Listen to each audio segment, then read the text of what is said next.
अस्सलाम वालेकुम and welcome back to my channel. कैसे हैं आप सब लोग? उम्मीद करती हूँ कि आप लोग बिल्कुल ठीक ठाक होंगे।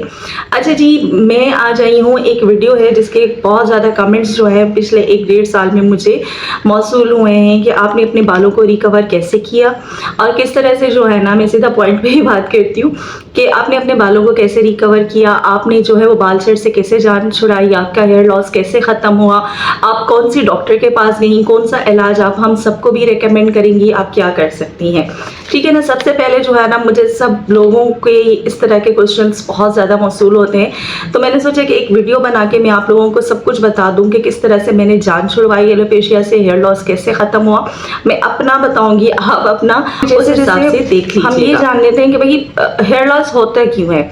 इसकी काफ़ी सारी वजूहत होती है। तो हमारी उम्र बढ़ती जाती है, ठीक है, एजिंग होती है, उसके साथ साथ भी जो है ना हमारे बाल बहुत ज़्यादा जो है ना वो झड़ते रहते हैं और वो गिरना एक नॉर्मल होता है हमारी, जैसे कि उम्र बढ़ती है उसके साथ साथ बाल गिरते हैं। मर्द में औरत में दोनों में ये चीज़ जो है ना वो बराबर होती है।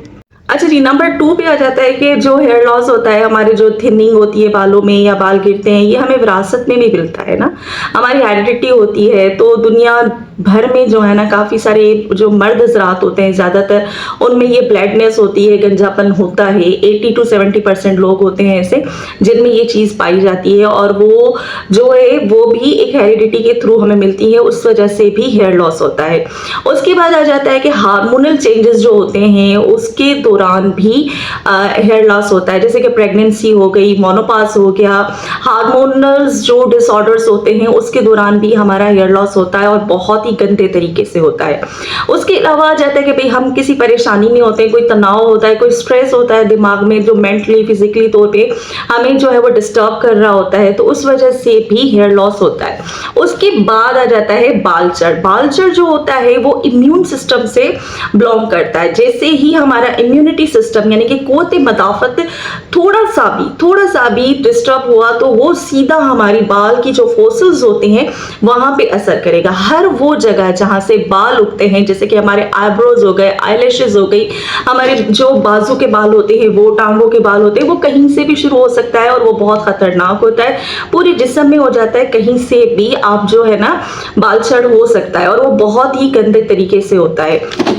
ठीक है जी। उसके बाद आ जाता है ट्रैक्शन एलोपेशिया। ट्रैक्शन एलोपेशिया तब होता है जब हम टाइट हेयर स्टाइल्स बांधते हैं, बहुत ज़्यादा बर्न्स बांधते हैं, पूरा दिन घर में रहते हैं, लेकिन एक बहुत ही जो झूड़े में बालों को रखते हैं, अपने बालों को खुला खुला छोड़े, अच्छा लगता है। अच्छा जी, उसके बाद आ जाते हैं कि हम कोई मेडिकेशन, कोई सप्लीमेंट्स वगैरह लेते हैं, उसकी वजह से भी जो है ना हेयर लॉस हो जाता है, जैसे कि हाई डोज हो गया, विटामिन ए का हो गया, ब्लड प्रेशर हो गया। तो ये कुछ बीमारियां ऐसी होती हैं जिनकी वजह से मोस्टली हेयर फॉल जो है होता है। उसके बाद आता है अंडरलाइन हेल्थ कंडीशंस, जैसे होती है खून की कमी हो जाती है, उसकी वजह से जो है हेयर फॉल होता है। थायराइड की वजह से होता है।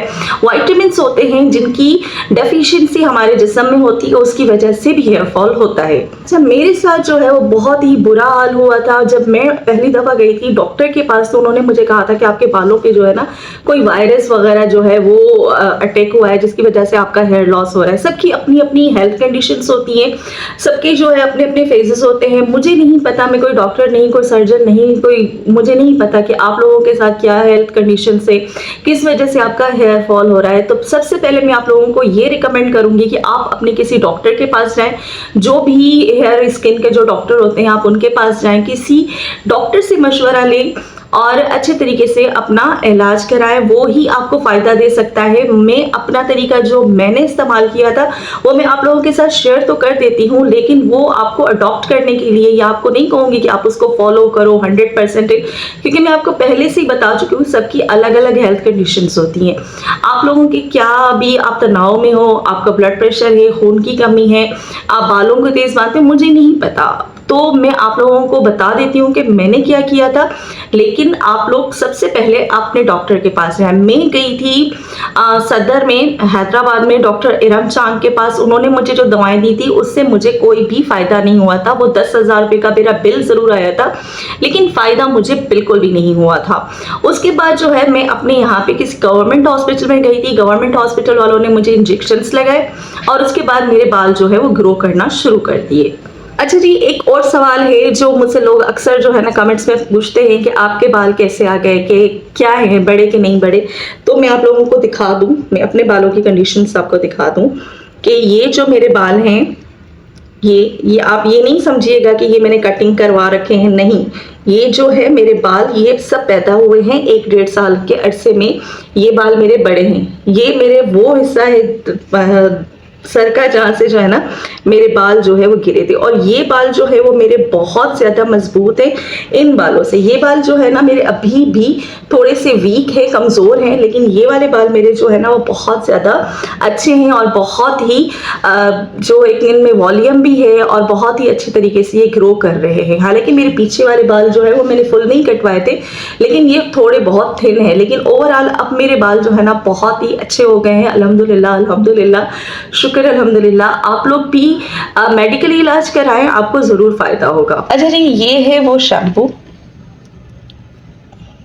जो मैं आजकल इस्तेमाल कर रही हूँ। ये वो शैम्पू है, आना ग्रोस का नाम है, और इसी का जो है ना वो मैं सीरम यूज़ कर रही हूँ, ये वाला हेयर ग्रोथ सीरम। आप लोग अगर स्क्रीनशॉट लेना चाहें तो ले सकते हैं। ये मैंने किसी डॉक्टर की रिकमेंडेशन से नहीं, ये मैंने खुद ही अपना स्टार्ट किया था। अच्छा जी, उसके बाद आ जाता है ऑयल। तो ये वाला ऑयल था अम्मा जान का, ये मैंने तकरीबन फरवरी में ऑर्डर किया था। इस ऑयल में सब कुछ आ जाता है, ये ऑयल बहुत ज़्यादा बेनिफिशियल है, ये आप ज़रूर इस्तेमाल करें। ये जो है अम्मा जान का, ये इंस्टाग्राम पेज से आपको आप लिखेंगे, आप स्क्रीनशॉट ले लें, आपको मिल जाएगा वहाँ पे।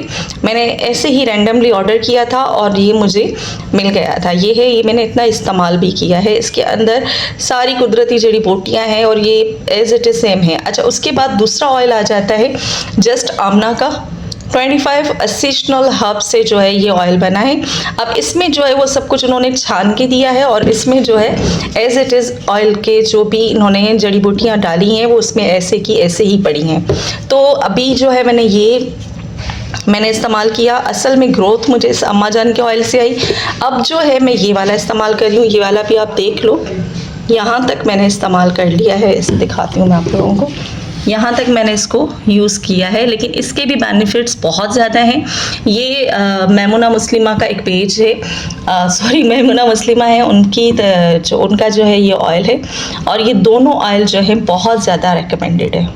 अच्छा जी, अच्छे ऑयल और अच्छे शैम्पू के साथ साथ आपको ज़रूरत है कि अगर आप एलोपेशिया के मरीज़ हैं तो आप अच्छी खुराक भी रखें, ठीक है। अपना इम्यून सिस्टम सही करें, अपनी डाइट में 1 गिलास दूध लाजमी रखें, कोई अच्छी सी सप्लीमेंट जिससे आपके बाल और आपकी स्किन अच्छी हो वो भी अपने डाइट में रखें, अपने डॉक्टर से रुजू करें। ये मेरे बालों का ओवरऑल लुक है। मेरे ख्याल से मैंने सारे सवालों के जवाब दे दिए होंगे। अपनी दुआओं में याद रखिएगा, वीडियो को देखिएगा तो लाइक शेयर और सब्सक्राइब भी कर दीजिएगा। अच्छा जी, मिलते हैं नेक्स्ट वीडियो में, तब तक के लिए अल्लाह हाफ़िज़। अपना बहुत बहुत बहुत सारा ख्याल रखिएगा। अल्लाह हाफ़िज़।